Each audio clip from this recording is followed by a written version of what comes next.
Buenos hermanos, Roberto Simões, site O Contemporâneo, estamos aí no seminário Indecentes, estamos na aula 2 do último seminário, que a gente fala sobre yoga capital e saúde psíquica, né? Nós vamos avançar hoje conversando neoliberalismo, sofrimento psíquico e yoga moderno, pensando, então, o yoga atrelado no seu aspecto de terapia, né? E terapia aqui, não provavelmente massa muscular ou para fortalecimento de alguma área, ou que seja essa questão mais biológica, mas a gente está pensando aqui, hoje, nessa questão psicobiológica, né? Para não ficar só na mente, porque o corpo está em relação com essas transformações mentais, psíquicas também. Então, saindo do pressuposto do bate-papo aqui, o seminário 1, isso ficou muito claro, mas para quem não assistiu, é que nós não habitamos um corpo, mas nós somos um corpo. Então, toda a nossa abordagem nos seminários decentes vai na contramão das metafísicas, das universalidades. Então, se nós habitamos um corpo, toda a mente, nosso processo psíquico, é uma ideia dos encontros que o nosso corpo tem com outros corpos. Então, isso tem que sair. Fala, Diego, beleza? Vai chegando aí. Tem que estar claro, né? Que nós entendemos, então, o corpo interagindo com o mundo, formando quem nós somos. Então, seu jeito, suas tendências. Então, portanto, também as suas ideias e todos os transtornos psíquicos, doenças psíquicas, que instalam em nós como os mais corriqueiros, que a gente vai falar um pouco melhor amanhã sobre as doenças psíquicas que mais nos encontram no yoga: ansiedade, depressão, transtorno de atenção, estão relacionados na interação do seu corpo com o meio, e você não está conseguindo, estou avançando, construir soluções criativas para resolver problemas que às vezes estão no nível da inconsciência, mas que ainda assim atuam em você e vão produzir, então, transtornos psíquicos, tá? Para a gente avançar nisso, eu quero resgatar aqui o conceito de klesha. Klesha é um conceito bastante trabalhado num texto chamado Yoga Sutra, de um indiano chamado Patanjali, que escreve um livro, esse Yoga Sutra, lá para o século II, século V antes de Cristo na Índia, e esse livro vai ser pensado dentre uma miríade de outros textos possíveis de yoga, Yoga Vidya, Hatha Yoga Pradipika, Giranda Samhita, Shiva Samhita e outros tantos, como a Bíblia do Yoga. Então, na modernidade, a partir então da colonização britânica na Índia, brahmanes, a elite sacerdotal, alguns, né, da elite sacerdotal indiana se juntam com cientistas e a elite sacerdotal do colonizador, a Grã-Bretanha, a Inglaterra, e vão pensar o Yoga Sutra como texto inicial, primérvio, universal, perfeito de si mesmo, para explicar o yoga. No Brasil, é a partir de 1990, 2000, com força, mas 2010 acho que ganha uma certa consolidação mais forte, a proposta do Vedanta ser a parte filosófica e o yoga, o Hatha Yoga, a parte física.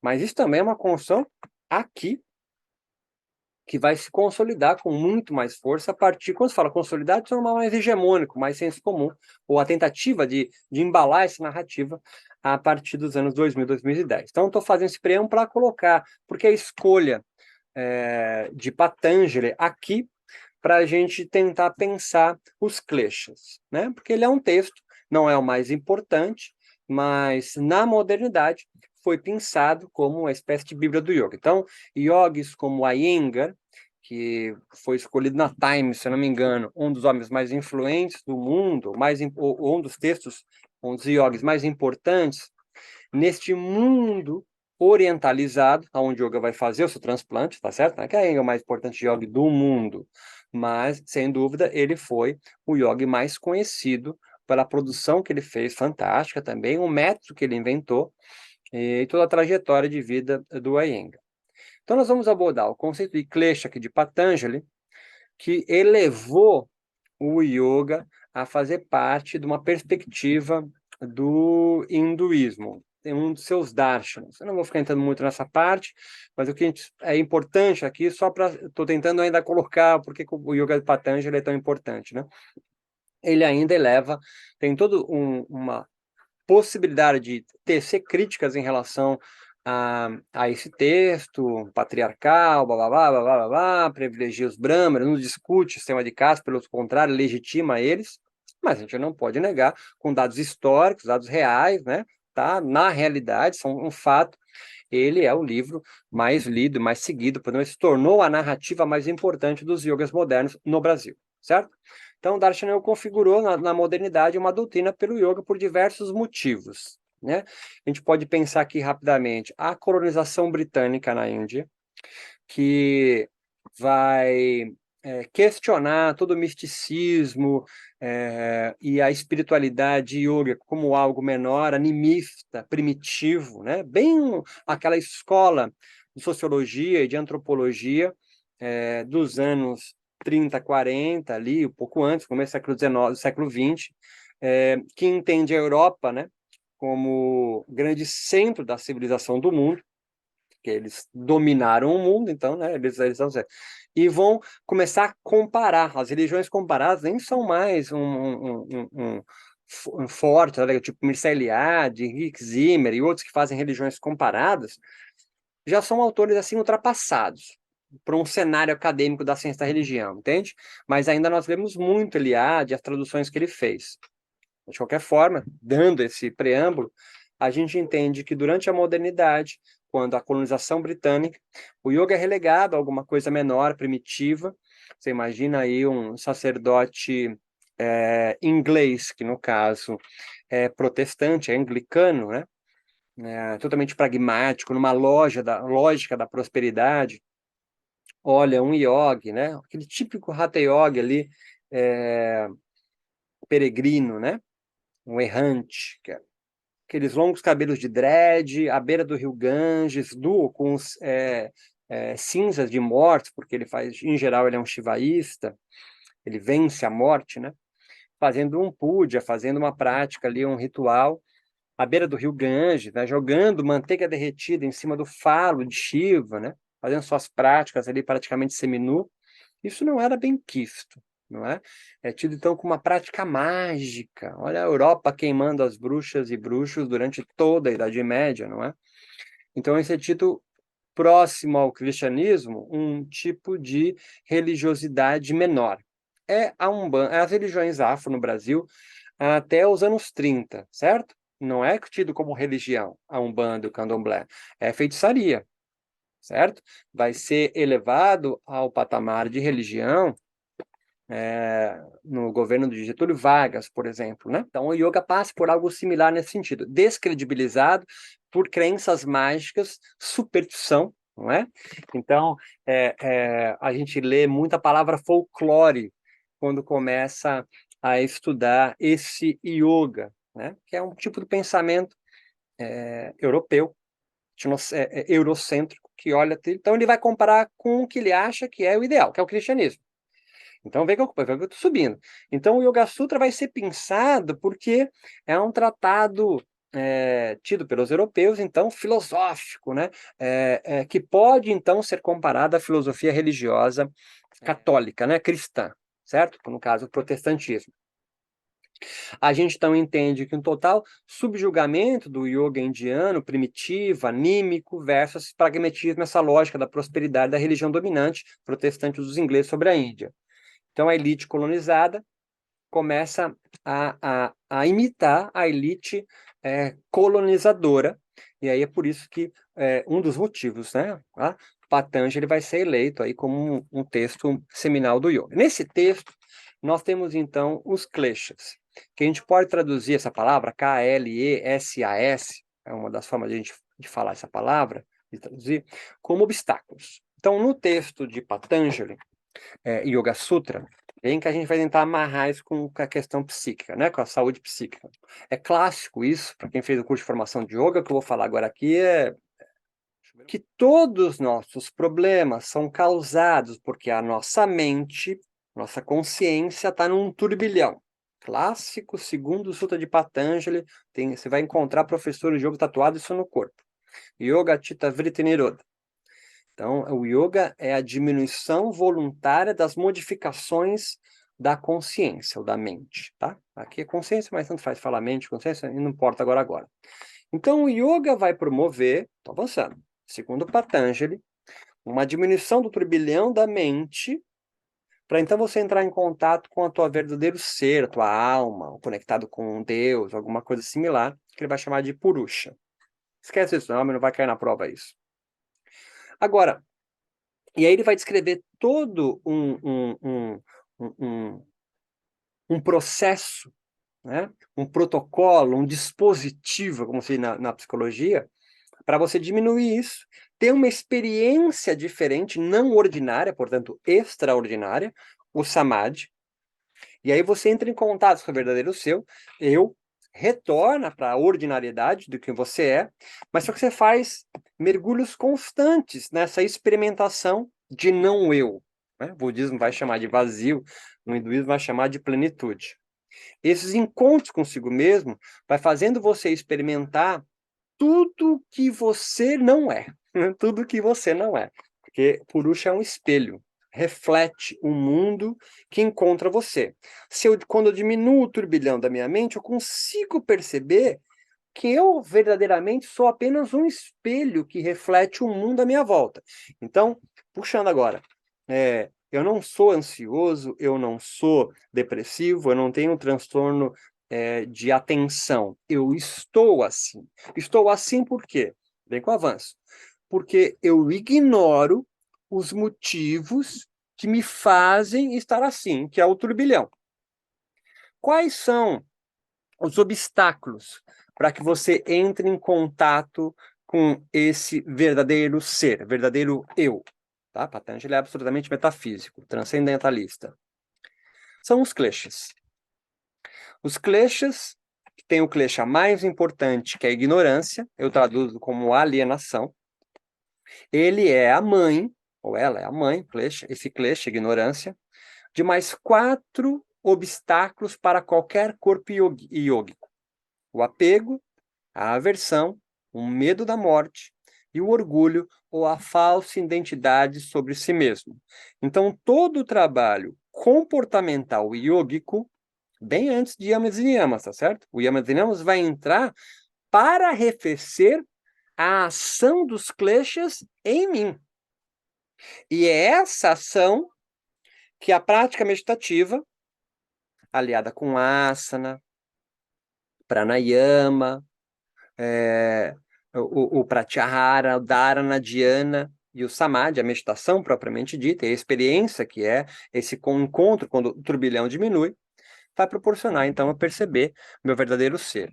Os yamas e niyamas estão lá na frente, porque esse caminho óctuplo que Patanjali constrói, formado por 3 passos, então, que aí é uma discussão filosófica, que não vamos entrar aqui, se deve se construir um passo de cada vez, ou seja, primeiro obedecer os yamas, que está ligado à não violência, falar a verdade, não sei o quê, celibatário, e depois obedecer os niyamas, que é uma espécie de conduta, né, social, que está relacionada a autoestudo, até entrega total e consagração da sua vida a Deus. Shivara Pranidhana é o último niyama. Então nós temos aqui no começo da proposta de Patanjali sobre o que é ser um yogi, 10 mandamentos, 10 condutas morais para você obedecer.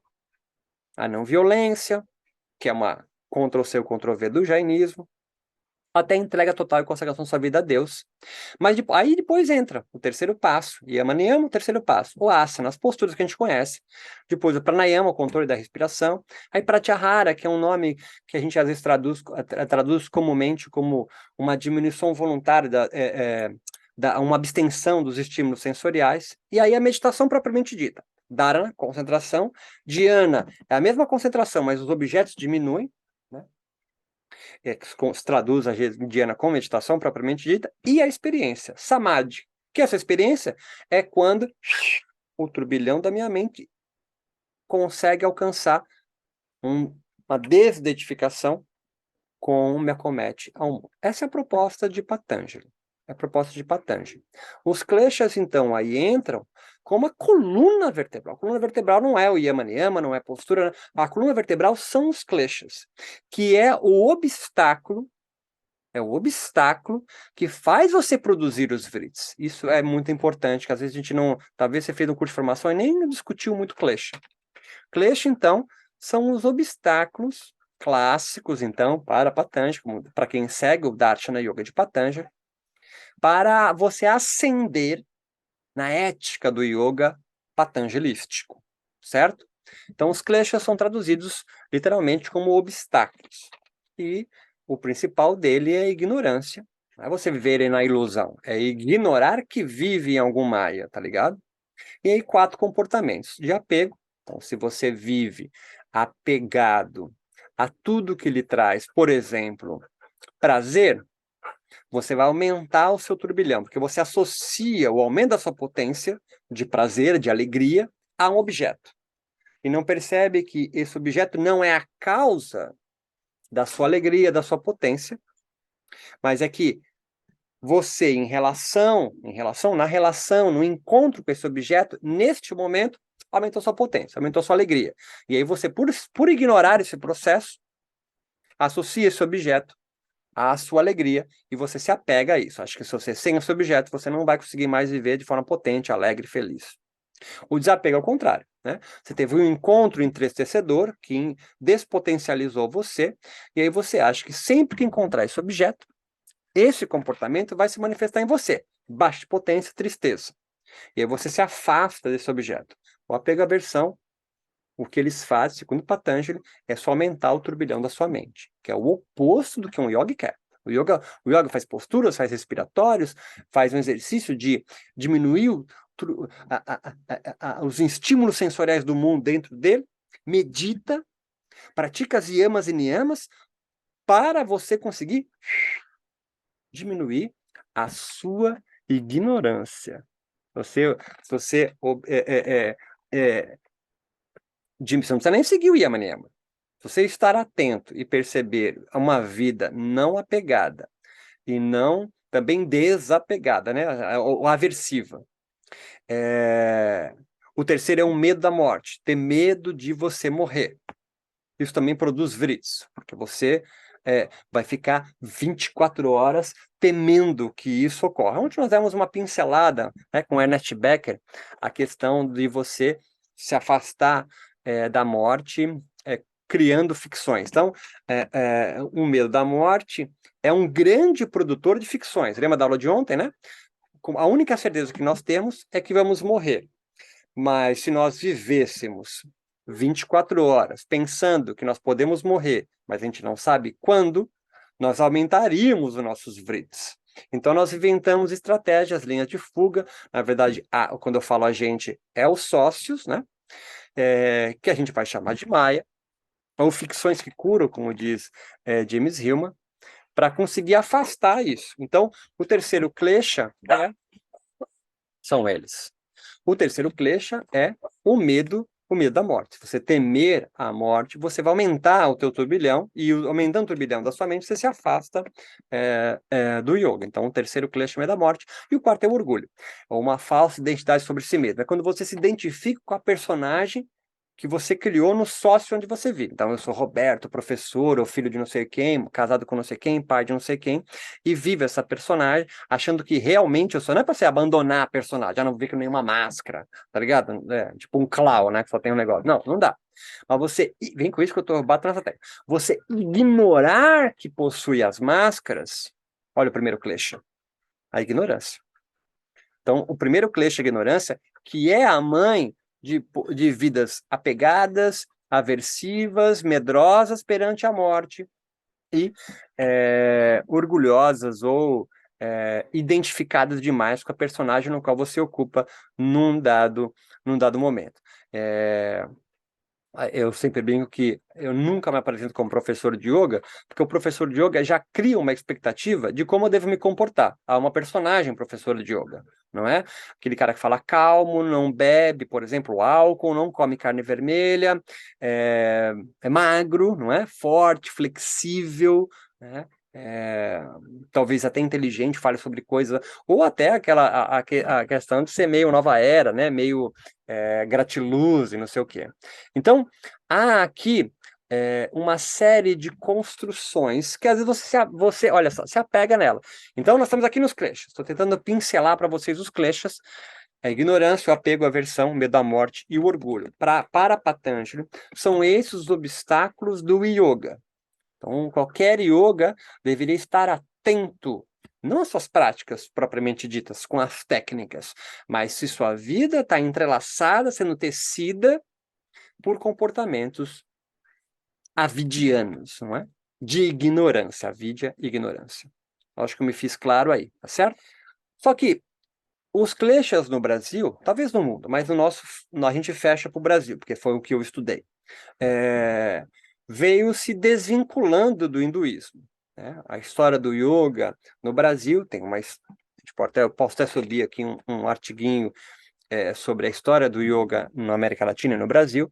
Ele vai chegar por volta dos anos 50, mas ele vai, aos poucos, se desvinculando do hinduísmo. Lembra que o hinduísmo é só uma perspectiva. Há várias outras, né? Jainista, há yoga budista, há várias perspectivas. Nós, pela primeira vez, vamos sendo introduzidos aos conceitos hindus como karma, dharma, corpos sutis, reencarnação, não por yogis, não por hinduísmo, porque o Brasil nunca recebeu nenhuma imigração de hinduístas, né? Na América Latina nós temos uma imigração forte de hinduístas, de indianos, mas mais hinduístas, no Suriname. Se você for visitar o Suriname, América do Sul, né?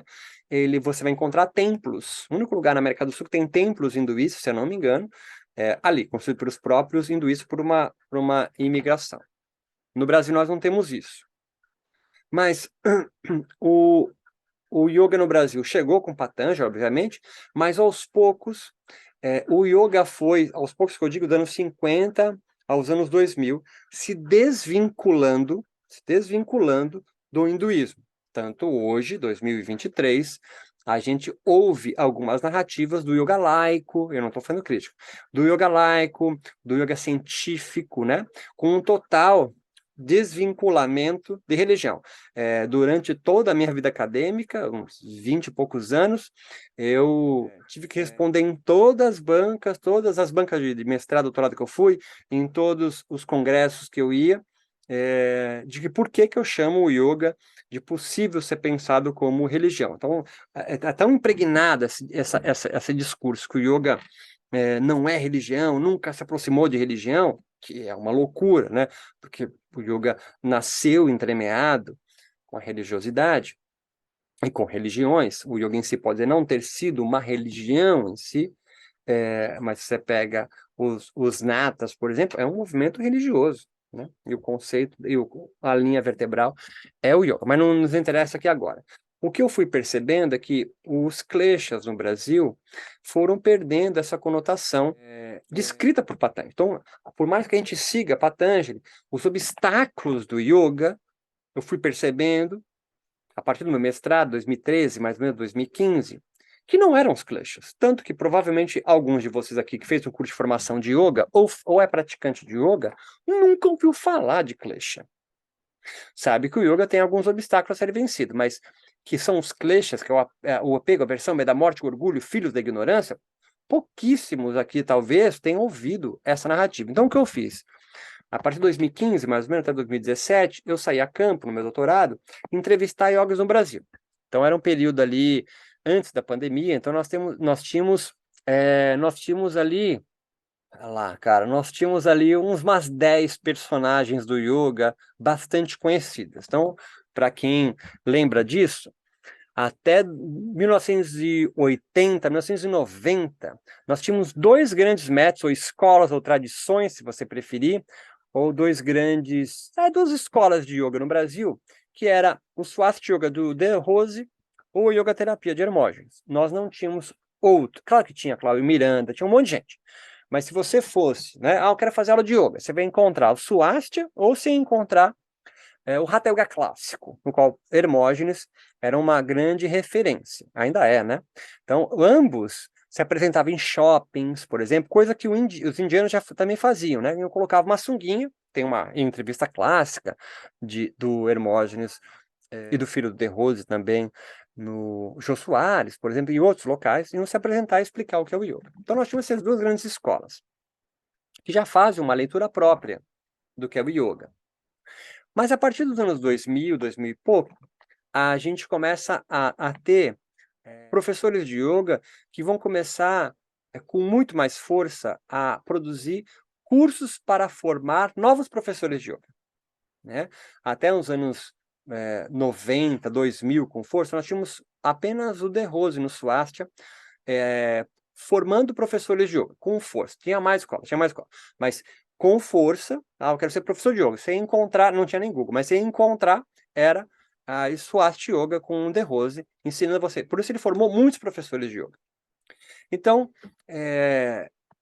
eu fiz um levantamento de quais eram as maiores escolas, né, formadoras de professores de yoga no Brasil. Não é professor de yoga que dá aula num lugar, mas eram professores de yoga que formavam professores de yoga. Então eu saí a campo e entrevistei 10 professores de yoga. Não interessa aqui quem são, mas saí a campo para entrevistar esses yogis, para justamente saber se os kleshas haviam sido ou vinham sendo ressignificados à luz da sociedade brasileira. Esses 10, obviamente, trabalhavam muito no eixo, como ainda é predominante hoje no Brasil, mas já se mudado esse panorama, sudestino, não é? Ou sulista até, né? Floripa, Rio, São Paulo, com muita força, né? Era essas experiências aqui que nós tínhamos. Tinha no Nordeste, mas é muito pouco. São Paulo, Rio e Floripa. Então, saí a campo entrevistar esses 10 professores de yoga. Esse é minha tese de doutorado, tem uma boa parte dessa pesquisa também no meu livro Yoga Malandro. E eu fui uma entrevista estruturada, não perguntava para eles, né? Ia conversando com eles. Essas entrevistas estão disponíveis também, se vocês quiserem, tanto em Spotify, na Apple Music, e aqui na plataforma, no Super Aulas ali, você tem todas as entrevistas ali disponíveis. Se você não conseguir achar o link, me fala que eu te passo aí, mas se você jogar no Spotify ou Contemporâneo, você vai encontrar todas as entrevistas que eu fiz ali na íntegra. Algumas, os professores depois pediram para não... Na verdade, uma só, pediu para não divulgar, e uma pediu para editar uma parte que ele não queria que saísse, tá? Então você tem essas entrevistas disponíveis para você, para poder ouvir né, e pegar a entrevista na íntima. Mas o que é importante dessas entrevistas é que numa hora eu perguntava quais eram os obstáculos do yoga.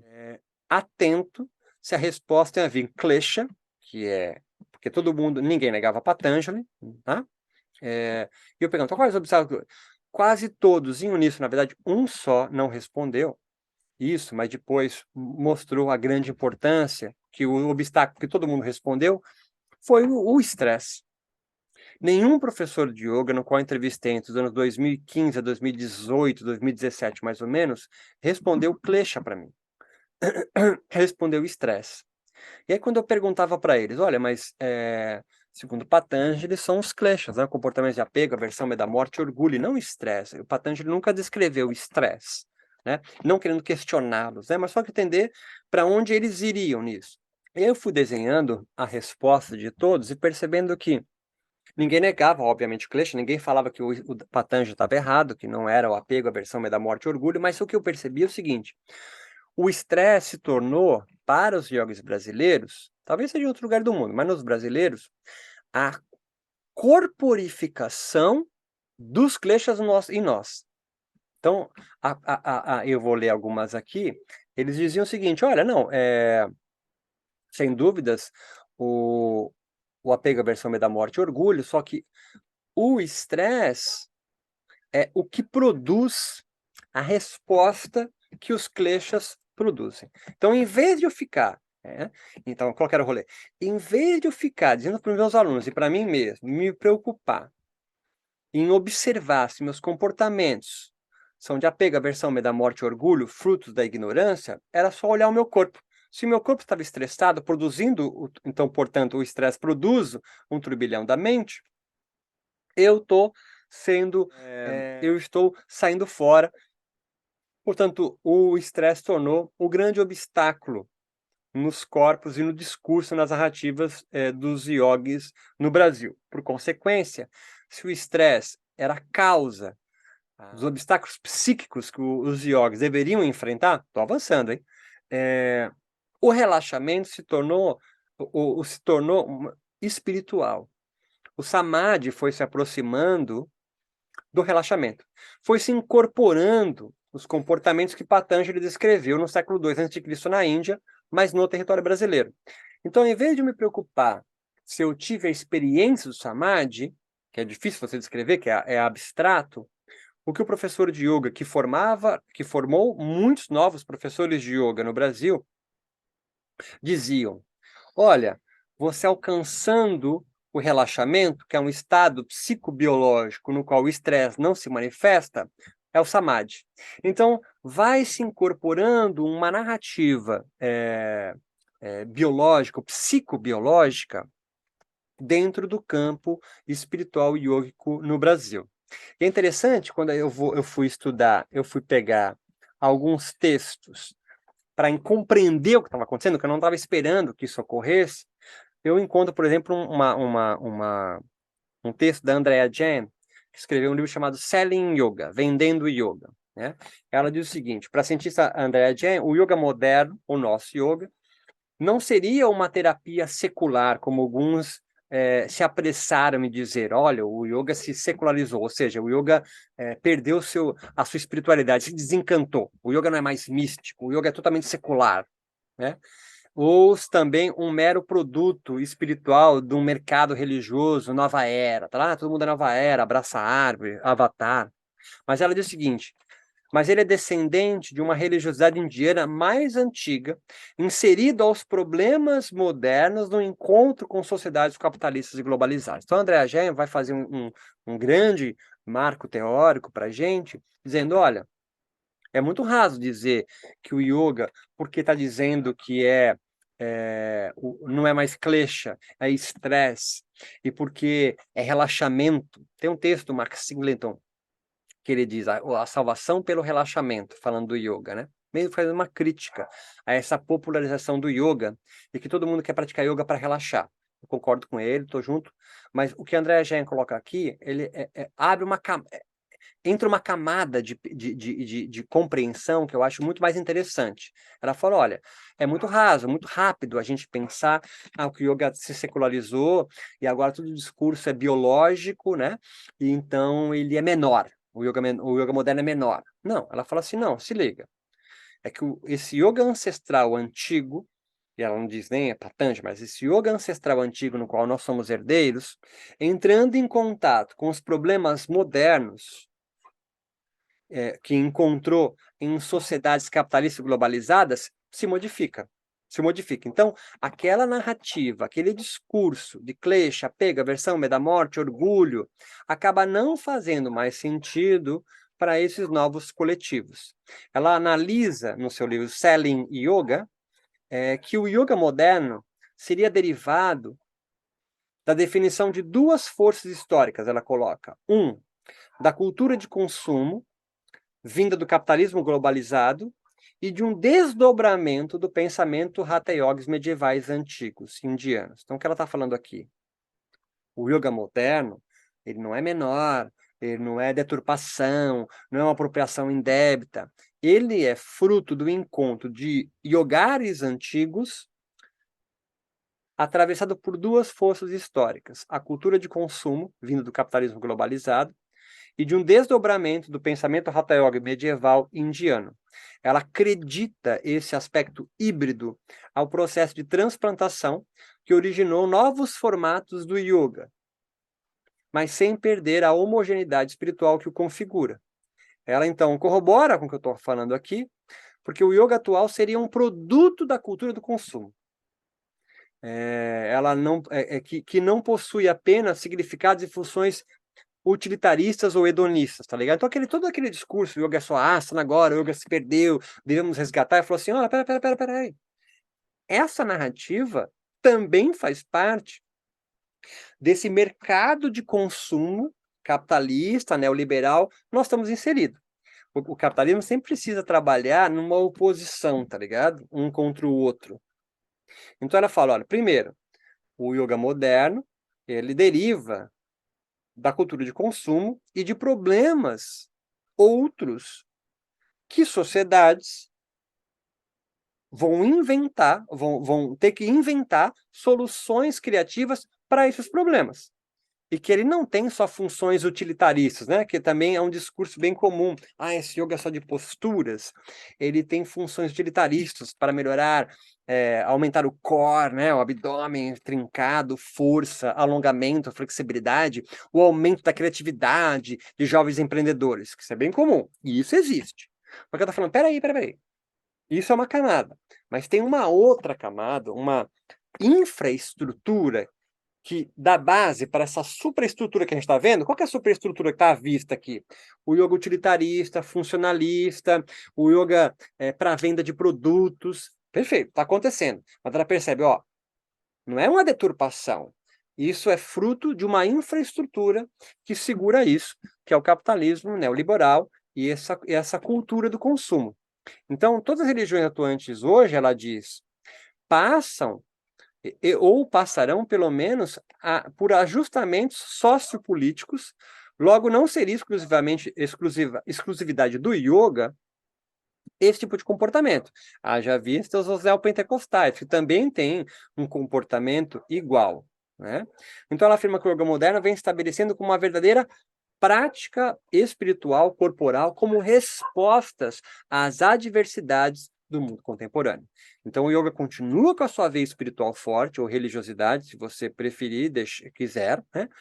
Mas não para dar resposta a um yoga antigo da Índia, mas para novos problemas que nós, contemporâneos, estamos enfrentando.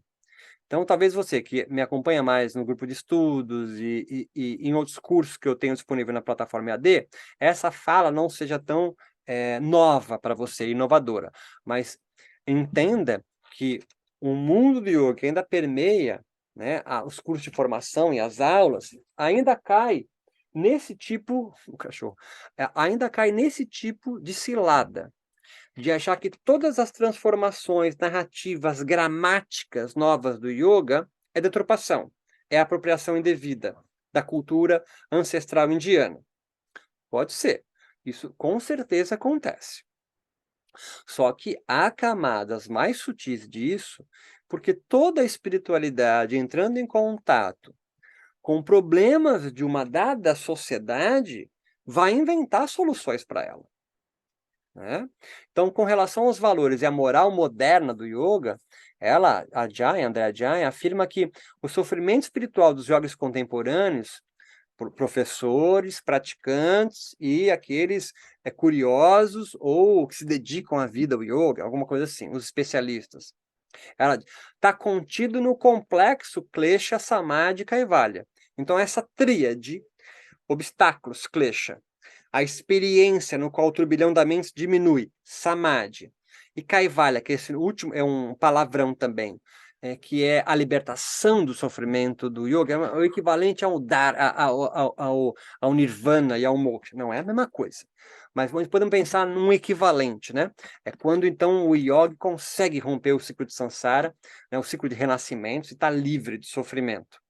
Então essa tríade, kleshas, obstáculos, a experiência do yoga, samadhi, e essa libertação do sofrimento humano, kaivalya, está intrinsecamente agenciado à questão da saúde.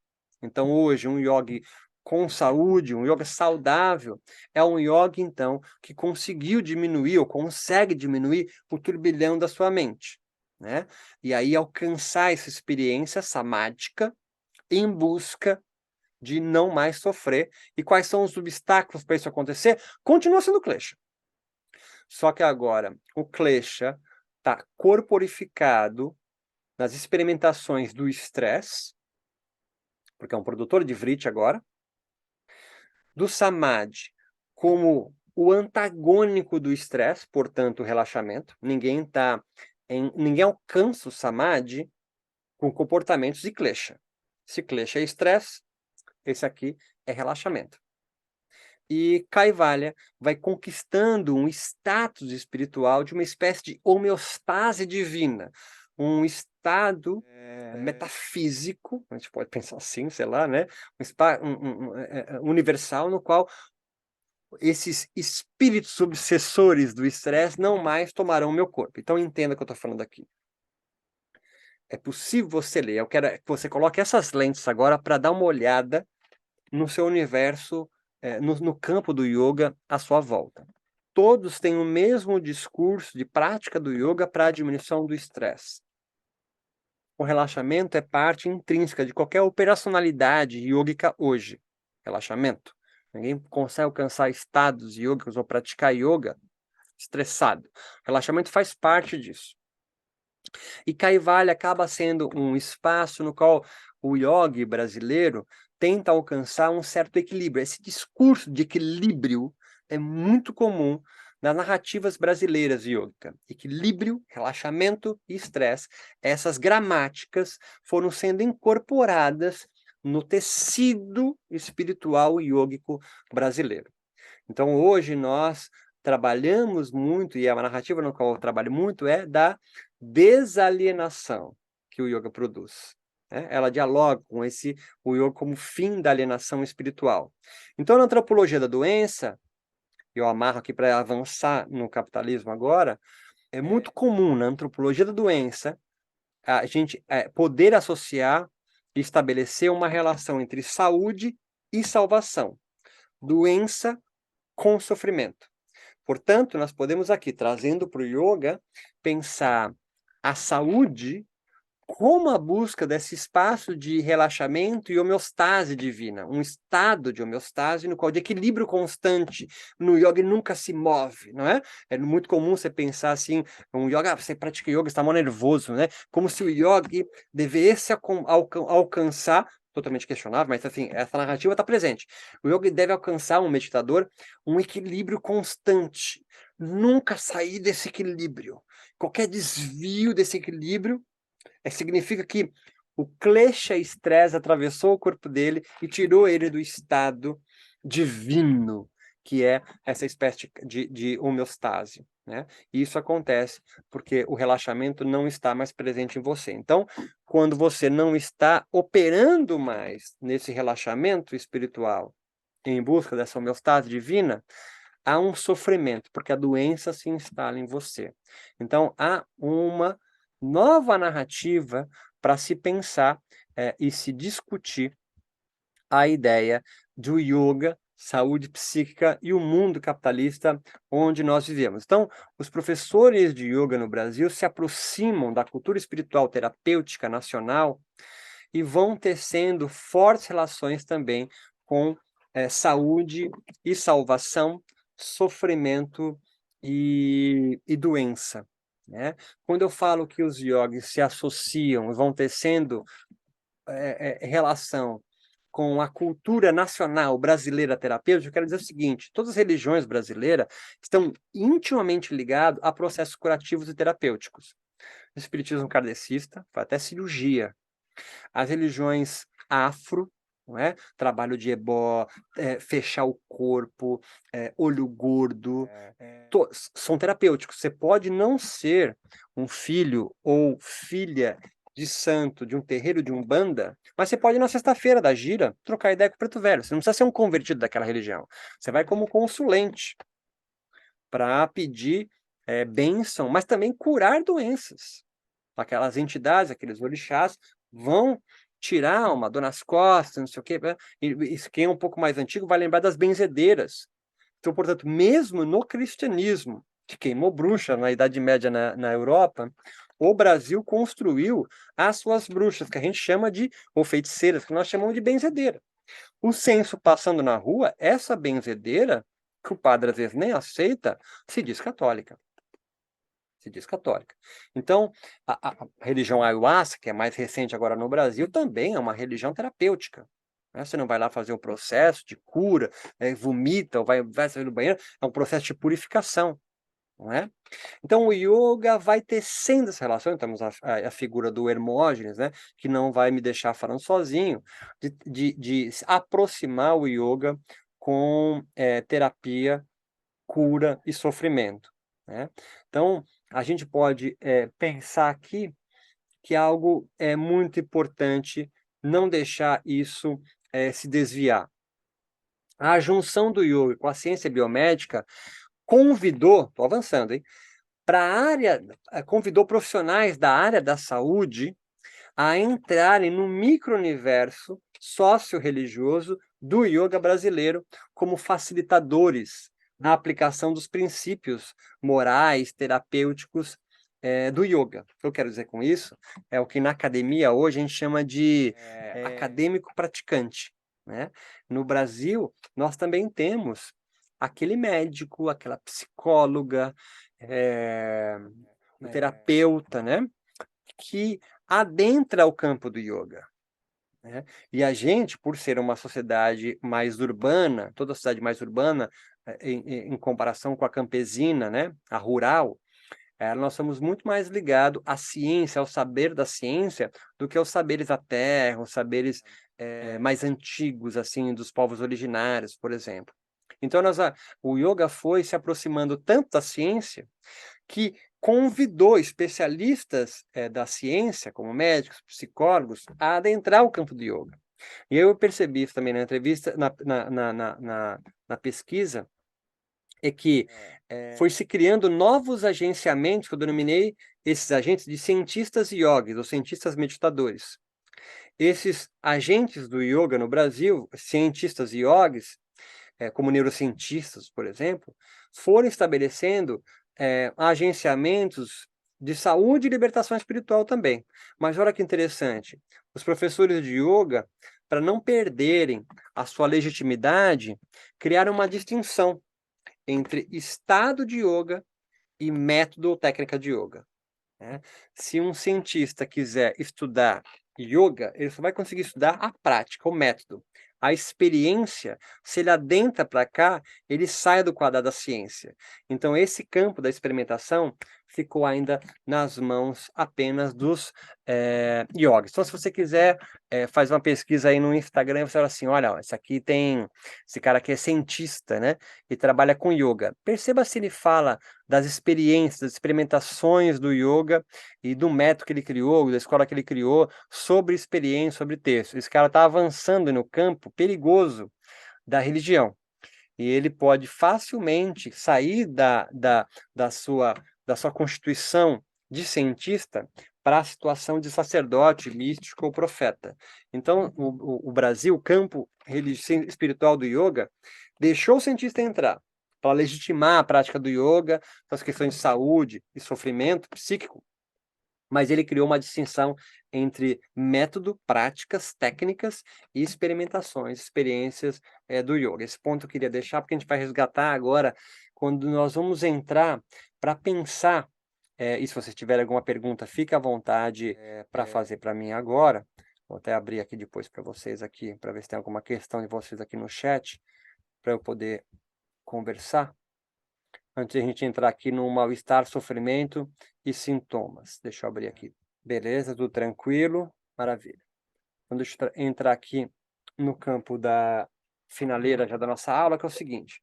Eu convido agora para a gente pensar as doenças psíquicas do capitalismo e como o yoga pode estar reagindo para produzir suas próprias curas ou terapias para esses problemas gerados pelo capitalismo. Christian Duncan, ele vai fazer. O Christian Luca, então, é um psicanalista da USP, né? Um cara importantíssimo, escreveu livros muito bacanas, Lógica do Condomínio e outros, também Neoliberalismo e Doença Psíquica. E vou trazer ele para conversar com a gente aqui agora. Ele diz o seguinte, que há uma diferença entre mal-estar, sofrimento e sintoma, né? Essas diferenciações é importante para a gente pegar, nos servem no yoga. Para ele, mal-estar não é a angústia ou dor que sentimos. Vem comigo, né? Não se perde nisso, é a finaleira. Mas mal-estar é uma deficiência perceptiva da origem do sofrimento. Fica com isso aí. Então, peraí, Beto. Mal-estar não é sofrimento, não. Mal-estar é uma deficiência, é uma dificuldade em você em perceber, em nomear a origem do sofrimento. Então, ele vai dizer assim, palavras dele: o tormento, a angústia que se repete, que se remói, a angústia cuja causa, razão ou motivo não se discerne muito bem, pode ser então predicado como mal-estar. Então é importante isso aqui. Dunker ele vai dizer o seguinte, que a partir de uma interpretação do conceito psicanalítico de mal-estar, ele associa, e eu gosto muito desse conceito, que ajuda muito a gente do yoga, ele conceitua mal-estar como a impossibilidade de estar, a negação do estar, e não apenas uma negação pura e simples do bem-estar. Então, mal-estar não é o antagônico de bem-estar, tá ligado? Mal-estar é uma impossibilidade de estar, uma negação, e não uma negação pura e simples. Então, ele sugere que o mal-estar é a ausência, guarda isso, é a ausência de lugar ou sensação de impedimento de ascender espiritualmente. Ou, parafraseando a própria metáfora dele, mal-estar, essa coisa que a gente não sabe nomear a causa do meu sofrimento, é a impossibilidade de uma clareira no caminhar da floresta da vida. Então, segundo ele, mal-estar, ou modo de sofrer, é um fragmento da liberdade perdido, imposto a si mesmo e aos outros. Assim, a normalidade, vem você que você vai entender o que eu estou falando. A normalidade é apenas uma normalopatia, ou seja, palavras dele, um excesso de adaptação do mundo tal como ele se apresenta, fecha aspas, mas que se revela sempre um sintoma da extrema tolerância aos problemas da vida. Então, alguém que busca a normalidade, olha aí, Hermógenes vindo correndo para nos abraçar. Deus me livre de ser normal. A normalidade, ou normalopatia, que é como ele chama, é um excesso de adaptação. É um sintoma da extrema tolerância aos problemas no qual a gente enfrenta. Então, Kaivalya, por sua própria definição, dentro de uma narrativa yógica brasileira em desenvolvimento ainda, ganha aqui um novo agenciamento, o de um fragmento da liberdade perdida, concebida na percepção, por meio das vivências do yoga, dessa alma imaculada, mas contaminada em fluidez com o mundo.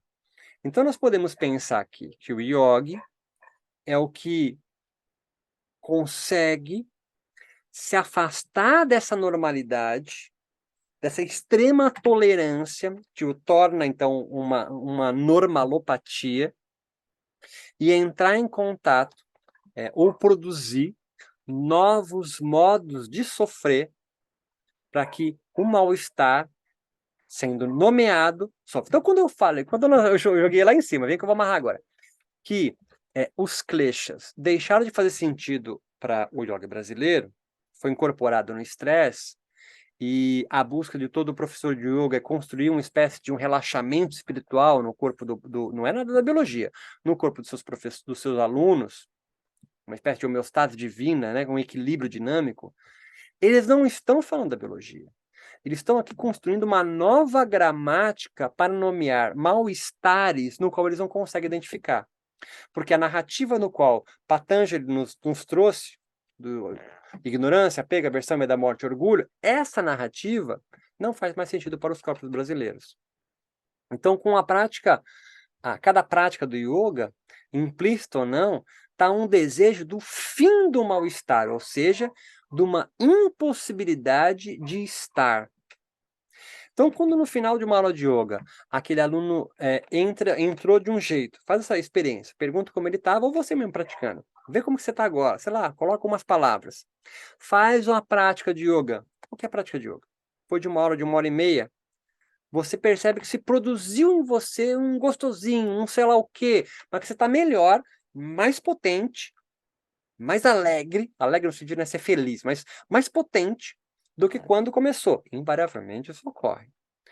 Para a nossa brincadeira aqui, o que estava antes lá, que às vezes você não consegue nomear, às vezes você fala que é estresse, não sei o quê, como os próprios yogis colocam, é só nomear um mal-estar que você não sabe o que é. Então, quando um professor de yoga fala, isso é estresse, você precisa relaxar, praticar meditação para se desintoxicar, não sei o quê, ele está nomeando algo que, se não for nomeado, se torna impossível curar ou tratar.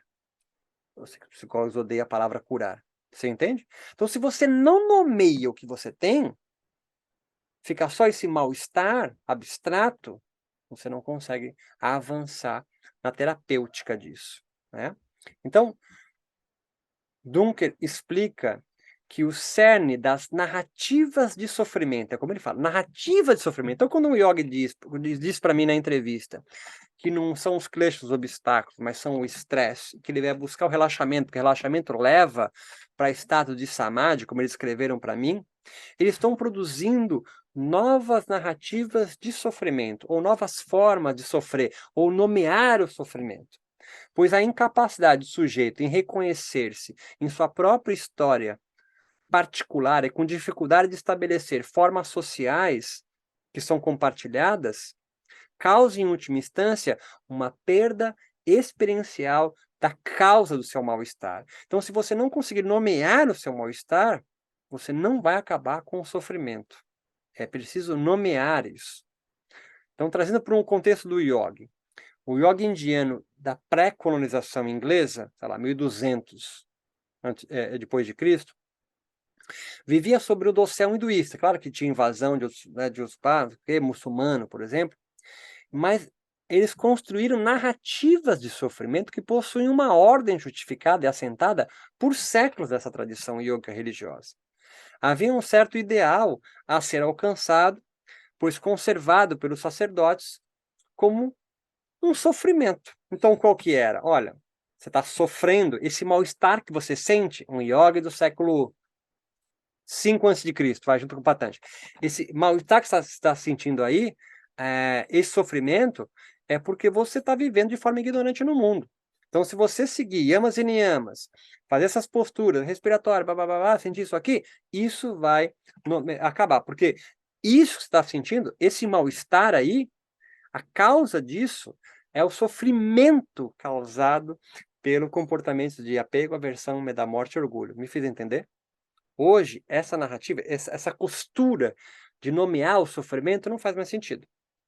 Então, o que os yogis brasileiros fizeram foram tecendo uma nova explicação para nomear o sofrimento, nomear o mal-estar a partir de narrativas mais biologizantes, né? Estresse, homeostase e relaxamento. É como antes, nós não tínhamos depressão, nós éramos obsediados por espíritos maléficos, tá ligado? Aí vem a psicologia, vem a psicanálise e nomeia a palavra, a narrativa da depressão, por exemplo. Não é que a depressão não existia, mas a nomenclatura não era essa. Se a nomenclatura não é assim, a terapêutica é outra. Me faço entender? Não, estou avançando, hein? Então, eu tenho mal-estar, eu tenho sofrimento, e eu tenho uma terapêutica para isso. Agora, eu preciso nomear isso aqui. Preciso nomear. E nomear é dar nome para o sofrimento. E aí a terapêutica vai surgir, né? Então, Freud, as mulheres gritando, que ele vai nomear a histérica. Não é que tem espíritos obsediando o corpo delas. É que elas são histéricas. Nomeou. Nomeou, aqui tem um mal-estar, ele nomeou a histérica. Ele vai construir um dispositivo, uma terapêutica, uma técnica para construir isso. Então, o yoga, mesmo enquanto darshana hinduísta, né, Patanjali, precisou também inovar suas formas de vida quando apresentado a sociedades não hinduístas como a nossa. E a gente vai, então, construindo novas formas. As práticas filosofias religiosas do yoga funcionam como diagnósticos, nomeando o sofrimento, acalentando os sintomas e produzindo legitimação espiritual às mazelas humanas do Brasil. Compreende isso, não? pode ser pode pensar assim, nossa, está muito longe do que eu faço. Não, não está longe, é que você ainda não se ligou nisso.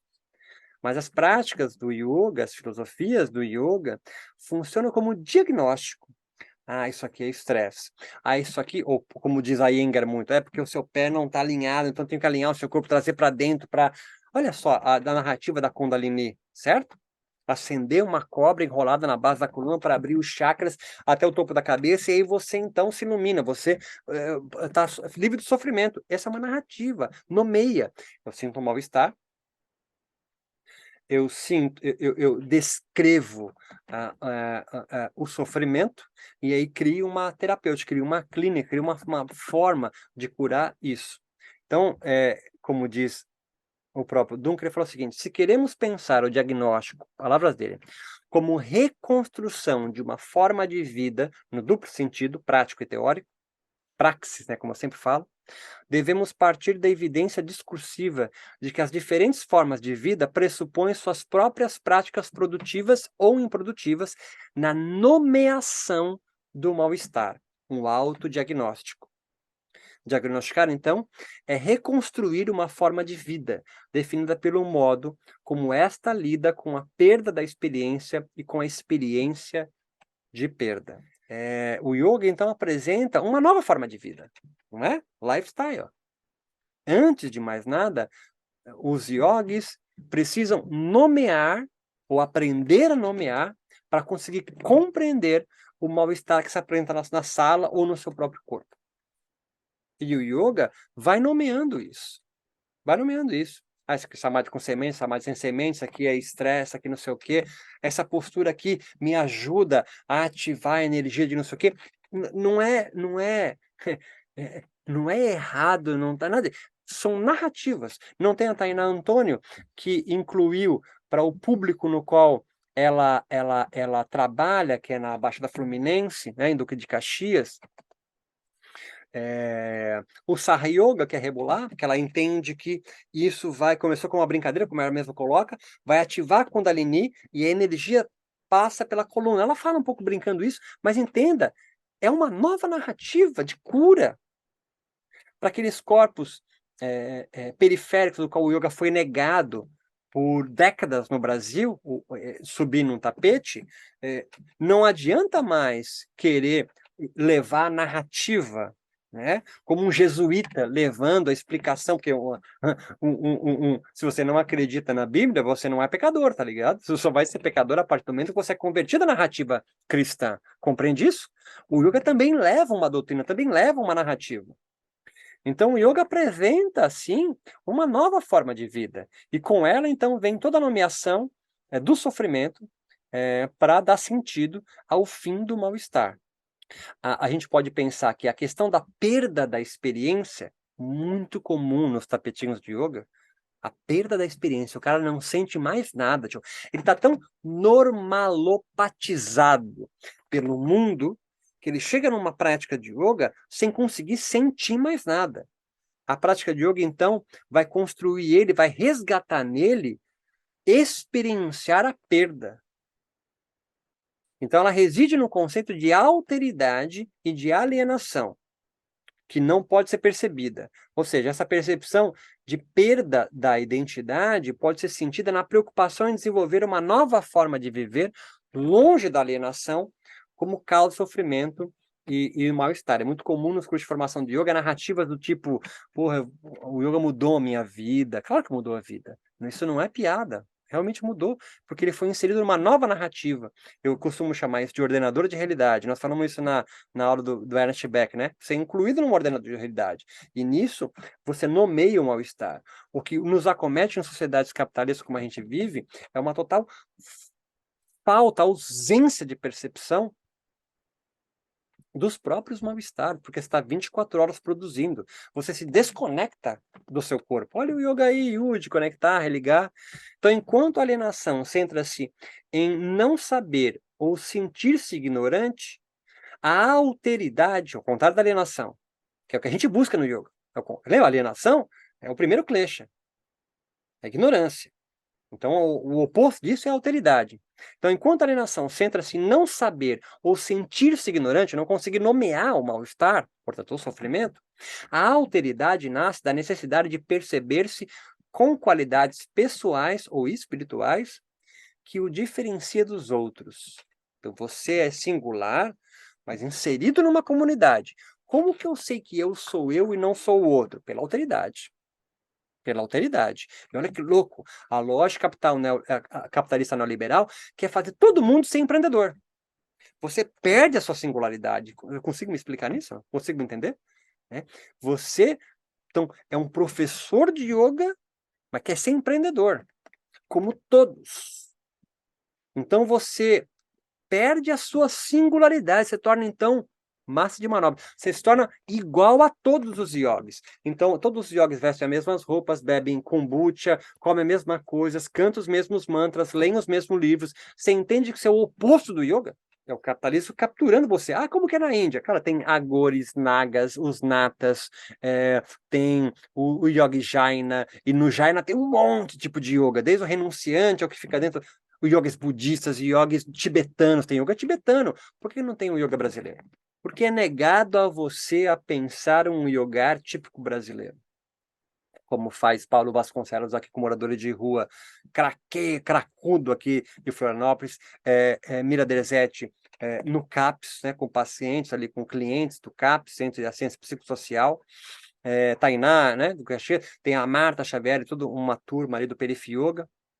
Então, só com alteridade, o homem e a mulher desenvolvem condições em construir um jeito próprio de perceber a realidade, mesmo que seja na sua própria clareira de caminhar na floresta da vida. Você não quer encontrar um caminho, trilha no yoga. Você quer abrir uma clareira na floresta da vida, onde você está inserido com seus problemas e conseguir visualizar a causa do seu mal-estar, nomear o sofrimento e aí usar o yoga como um aliado terapêutico na desconstrução disso, dessa homogeneidade, você se perceber singular, sempre inserido na comunidade. Então, por mais que se continuem